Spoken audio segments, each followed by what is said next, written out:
Nakatutok ang Overseas Workers and Welfare Administration sa mga Pilipino na nagtatrabaho sa ibang bansa na naiipit sa krisis.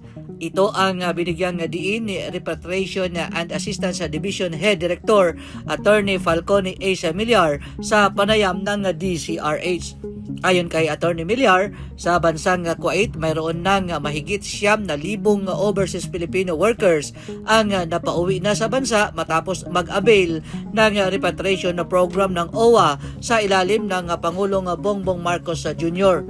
Sa bansang Lebanon kung saan apektado ang mga OFW sa krisis sa pagitan ng Israeli at Hamas simula October 2023, ang napauwi ay nasa 1,257 na.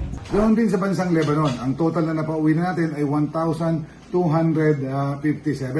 At mula naman sa bansang Israel, ang total na napauwi na natin ay 1,133. Ayon pa kay Millar, ang Department of Migrant Workers at ng OWA ay nagtutulungan na pagdating ng mga Pinoy sa bansa. Sila ay nagbibigay ng tig 75,000 each bawat ahensya bilang inisyal na tulong.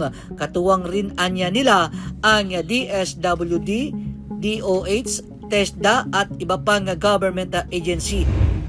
Kayo po ay makakaasa ng full support ng gobyerno, ng DMW at ng OWA.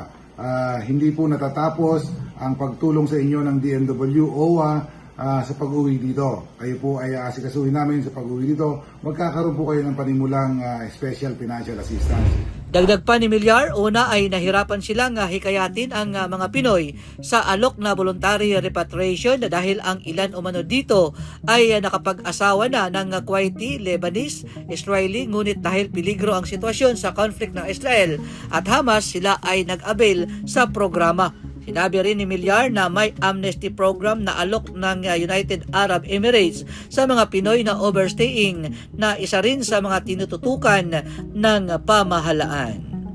Para sa DCRH Rewind 2024, RH27 Noche Kakas, DCRH, una sa Pilipinas, una sa Pilipino.